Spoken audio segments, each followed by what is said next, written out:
Hi, everyone. Welcome to Laura's View in Tarot 2. And today we have another subscriber spotlight for you. I'd like to introduce you to someone who shows up frequently in our comments, is always a voice of reason and logic and intelligence. And his name is Hugo. Hello, Hugo. Welcome. Hi, Laura. Nice to meet you in the conference call. This is very nice. Tell us where you're from and a little about yourself. Yeah, so maybe it's showed up already on comments or something. I live in former Eastern Germany. I'm Dutch, however, so I relocated there about almost 10 years ago now. Actually, this year will be 10 years. So I went there for work, but kind of settled down there, you could say. Yeah. Well, I noticed that you seem to be really informed about United States political scene, and I wanted to. It makes me wonder, since you're obviously, joining us always from Europe. How did you develop an interest in our politics, and can you tell a little more about that waking up process?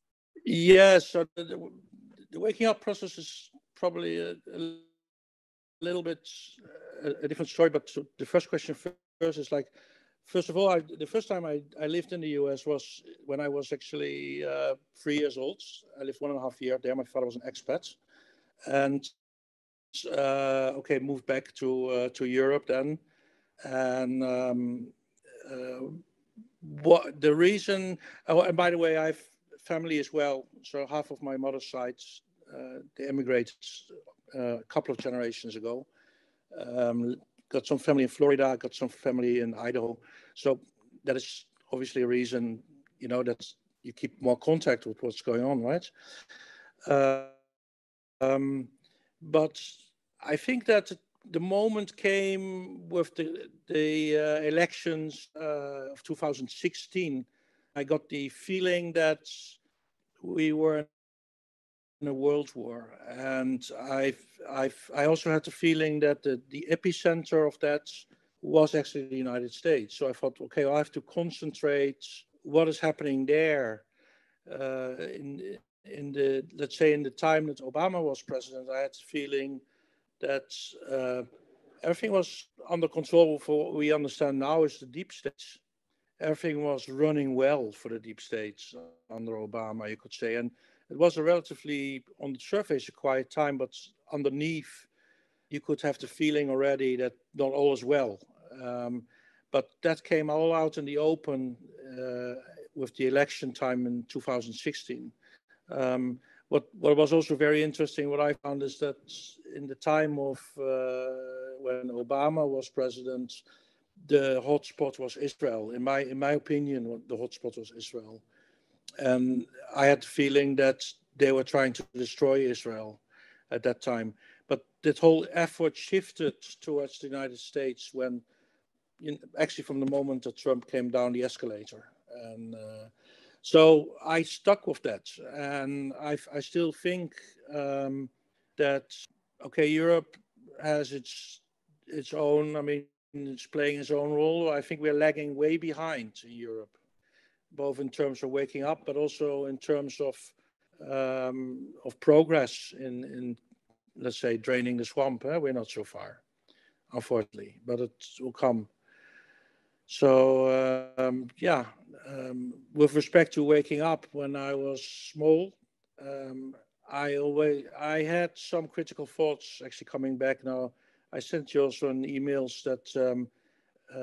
Of course, when you're small, at some point you'll be introduced to the Bible and everything. And one of the first questions I had is, okay, who wrote this then? This is then fantastic and everything. And who wrote this, right? And I want to know when it's written and who wrote it. And because we're talking, after all, 2,000 years ago, but this is all much longer. And what was going on before? And there was nobody who ever gave me a real answer on that. It's like, what's going on? And that was basically a blocking point for me. It's like, yeah, guys, I want to be able to tick this one off before we can progress, right, with what's there. And so that was, I think, in that respect, I was already a little bit critical. Then later became the media. I think as a teenager, I already started to distrusted media, and I was unhappy that they were never being held accountable. And I think one of the things I always had a very good memory for things that have been said. So if something comes on the television and 2 years ago there's a discrepancy, there's like, hold a second, 2 years ago it was like this, and now the whole story is shifting. How is that possible, and why is nobody paying attention to this? So that was part of the awakening. But at some point, in many people, and you get married, and then you start having a family, and work and daily life is taking over. You cannot, and came a point actually where I would say I'd be a normie and concentrate very much on a career and everything like that. I would say that's probably the 90s, you could say. That wasn't so well informed. Also, but what was interesting is that later, when I feel I woke up, was partly because I was starting to apply the skills I got on my work, I learned at my work. I was starting to apply them to daily life, and that kind of like accelerated it. So at work, I learned. I work in the semiconductor industry, and I do a lot of troubleshooting there. I'm troubleshooting processes, and there's a lot of skills that you need to find problems with equipment that behave normal on the surface, but have hidden issues that only show up in the results, but you cannot measure. You kind of have to start using skills that later also I could use to wake up. Points that were really game changers for me were climate change, when that became an issue. I couldn't fit with me at all why climate change was an issue, and it was immediately clear for me is that adopting rather than fighting climate would be the much easier way. I mean, human beings have been adopting to different climates and different circumstances throughout history, and all of a sudden we have to make draconian measures to move the temperature tens of degrees down, and this could all be measured only in 50 years time, and by then of course nobody would be accountable again. So whenever there's nobody accountable or that doesn't fit with me. Same thing with Pfizer, that they wanted files to be hidden for 75 years. That cannot be. 9/11 came. To be honest, I didn't really immediately made a connection. What we think now, or what I think now, is that the deep state is having a hand in there. But what I thought is that the reaction to it was completely illogical. It didn't make sense. So those are all points at which we are waking up, and I think the point of no return really came with the 2016 election. That was where I wasn't sliding back anymore at that point. Yeah. I was the same way, Hugo. Yeah. I saw through 9/11 that day when the last building fell, and I said, wait a minute. And then I started noticing that every time there's a calamity like this, there's a call for us here in America to give up a little more of our freedoms. And it's such a rote industry that after a while it becomes very, very obvious. Yeah. You see it. And then you're right. Whenever there's a lack of responsibility and accountability, that's a license for unspeakable acts. When they decided that the vaccine companies wouldn't be held liable for injuries and what have you, that's when all of a sudden the number of vaccines that were recommended skyrocketed. The ingredients, if you look at the ingredient lists, and even ones that are supposed to be helpful, have all sorts of poisonous additives in them. Yeah, when there's no accountability, they just, and that's why it bothers me. Yesterday, if you're aware of the Brunson case, the Supreme Court has chosen not to listen to it as it was presented the first time. And the reasoning is that our Congress is sovereign. So the very body that makes the laws for our country doesn't have to abide by the Constitution or the basis for all those laws. It's mind-boggling, totally mind-boggling. Enough of that for us. I know you follow that really well.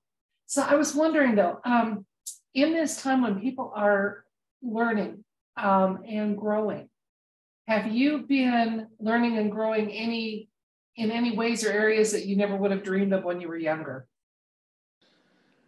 Yeah, I think so. Yeah, it's always difficult, but I think definitely now. I would say since I would call it pandemic. I don't know if you can call it like that on YouTube, but since the pandemic, I've been, there's a lot of things that happens, and also I would say in the sense that we are using intent to create things, but when I look back on that, maybe I was doing that unconsciously. If I remember that when I would go to customers in the early days when I was going to work, I worked in the medical fields, and I would tell when I would go to work, okay, I'm going to this and this customer will take me 5 hours to fix. And usually, whatever I say it would take to fix, it would take to fix.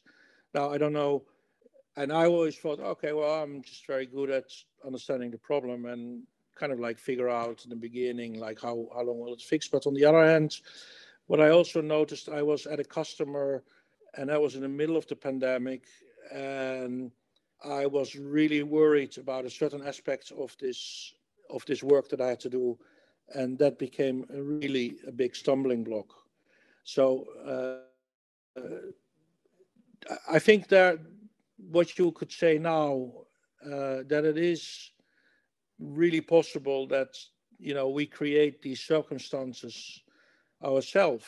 I'm doing now a project, and I'm more optimistic about it. But it's always a difficult question. Are you more optimistic because that's what you're creating, or is it just because you really have that feeling, basically that it is not going to cause any problems? That is the question. So it's a difficult question, but I definitely think that what we hear lots, that we need to always attract positive thinking, mm-hmm. And I'm learning that because I've done my fair share of negativity in the past. I'm trying to do away with that, and also when I'm with friends, I'm lucky that I have a friend group here of people that are awake, and we meet together. Also, we started meeting during the pandemic, during the lockdowns. We decided we're not going to do the lockdowns. We were not allowed to walk in forests, so we made a club of walking in the forests. So we started walking in forests, and we would, and in the forest, we would stand in a big circle, and we pass a bottle of Corona vodka, Russian vodka that's called Corona vodka. And unfortunately, they renamed it. They call it now Crown vodka, which is really sad. But it was Corona vodka, and we passed it around, everybody drinking from the same bottle, because we are, we don't believe in this whole issue, and everybody would talk about politics and talk about, what he feels is going on. So that was a big help as well. It was something I'm kind of overseeing now that I want to say, but yeah, that's good. Like-minded people are really helpful to yes, just kind of validate our journey a little bit.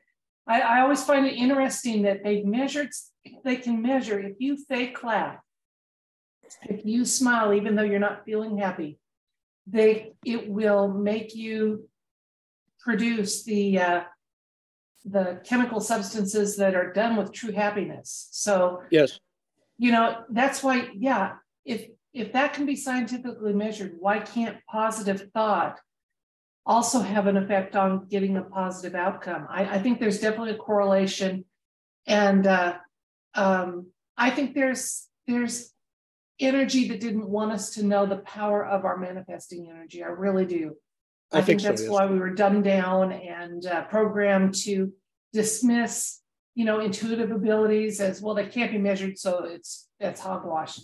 So, but the manifesting, yeah, I think even if you're having to deliberately do it, I do think it's powerful, and I know it works. I know it does, and it's only going to work better and better. So I have a personal experience also at the start of the pandemic, and I was being gaslit by everybody in the beginning, and that was really right at the beginning, before people were even starting to know what's really going on. And everybody around me was saying, well, you're in the risk category, and you have to be careful, and you're actually also a little bit overweight, and if you can't get it, then you can completely forget it. And I actually remember now exactly the spot where I was. I was in the kitchen of my apartment, and I said, actually, I was worried, and I was like, people saying, okay, this is, things going through your mind. And I stood there, and I said out loud, I'm not afraid. And that's the only thing I did. I said, I'm not afraid. And instantly, and that was actually really a point at which I think, hey, this is amazing, actually. So I'm not afraid, and that was it. That's the end of it. And I was never, I don't want anything to do with it, anything to hear with it, etc. So that was interesting as well. Yeah. Yeah, I had a similar experience. I was in my hallway, and I said to myself, and when the pandemic was rolling out, and I worried at first that it was genuine, because it is, a conceivable possibility. Yes. And I just finally, I said, I refuse to live a fear-filled life. I refuse to live. And it was like this big weight, almost like a bright light, I felt like, around me. Yeah. And the interesting thing was, it wasn't like, okay, the next day I felt bad. It was like, at the moment I said it, I'm not, that was it, that's the end. So that was an interesting thing. Now, my girlfriend, she has been anti-vaxxer from the beginning. I was also always reluctant. I was vaxxed when I was small by my parents, but I would never do anything myself anymore. And she actually works for a pharmacy, and so she can know. And the interesting thing there was that this was one of the first red flags that we had, is that the very start of the pandemic, they always get updates what's happening, and they get up what's going on in the industry and everything. And there were like talks of 4 deaths or something in Germany. And then came the message, there's a vaccination in the pipeline, and it's going to be available. And it's like, hold a second. She said also, like, this takes 7 years. And like, okay, so we have 4 deaths, and we're going to make a vaccination now. It's like, does that make sense? It's like, normally you wouldn't do that if this was a genuine thing. And it's going to be available. It was announced right at the start. So that was I would say, January 2020. She had communications this would be there, and there can't be a more clear, well, that's very clear proof, in my opinion, that this has all been planned and worked out. So that's yeah. So you that's no part of it. Go ahead. You seem to have a lifetime of applying critical thinking skills really well, and it's served you to notice discrepancies between narratives and reality that I think other people are going to envy a lot. Yeah, I think I was also lucky because I've lived in many countries. I've lived um, multiple times in Germany and multiple times in Italy, in the UK, Belgium, Norway, the Caribbean. So every time when you go to a different country, you get the perspective from a different angle. So in the end, you get so many more angles to see things, and you can also see how the media in every country spins the news to suit the needs of the local population. Everybody needs to be played a little bit in a different way, but if you put them all together, the whole story falls apart. That's so. It is. It's interesting if it's a skill. If it is an intellectual skill or an esoteric skill. I'm. I cannot say honestly what it is, to be honest. Huh? It's almost like it's a blend, isn't it? I think it's a blend, yeah. But what puzzles me is that I know many people who are very intelligent, who are more intelligent than I am, PhDs and whatsoever, and they just walk into it with open eyes. And I know people who are biochemists, and they are believing the pandemic, and they are believing that it happened on, of a bat on a wet market in China and that sort of things. And yeah, that's all fantastic. And I think, like, how is that possible? I mean, this is your area of expertise, your subject matter expertise, and you're just swallowing it hook, line, and sinker. How is that possible that you do that? Yeah. It puzzles me always. Huh? Yeah, me too. But, me too. Yeah. I just kind of finally decided it must be they must have a life contract that said I'm going to be oblivious. Oh, I don't know. I'm being a little facetious there. Yeah. Well, before we wrap this up, Hugo, Yeah. is there a claim to fame that you would like to share with us? I do have one question though. Obviously, you're multilingual. How many languages are you comfortable with? 4. I speak Dutch, which is my mother language, English, of course, Italian and German. And very impressive. From an American standpoint, where most of it, very few of us are bilingual. It's impressive. So the interesting thing, I find the interesting thing is that I'm dyslexic. And this was also when I was at school, at primary school, I was always a disaster at school because I was dyslexic. And and I was really frustrated. I was also really frustrated with the whole school system, because already when I was still in what you'd call in the US, let's say the middle school, that type of time, I couldn't speak Italian then, but I could speak English because as a small child I lived in the UK, or so in the US, and I never forgot the English through that. And I could speak German because I picked it up. We lived in Holland, close to the border. I could pick up German television and German radio, so I just learned it by listening to that. Yet if I'd go at school, I'd score like an F, every time. Yeah. So that was so that really frustrated me to no end. You can imagine that. Especially when people are obviously intelligent. That dyslexia, I find people eventually, even if they don't become really fast readers, they become very thoughtful and thorough readers. But that's not the pace they set in school. So it's hard to, it's just a survival game, at that point. Yeah. What I find is with age you improve because you learn tricks to overcome it. It's sometimes hilarious because you read things and you read the wrong words and something really funny comes out of it. I still have that, you know. Yeah. But you learn ways to overcome it. And now with spell checkers and everything, it's almost a non-issue, I think.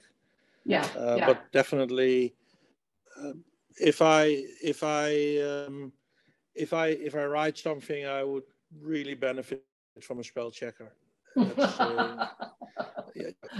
Yeah, and but I can see then why, you know, the circuitry and things like that you can kind of mentally visualize. That makes a little more sense than text that has to run one way when your brain maybe doesn't want it to do it. So it's really interesting.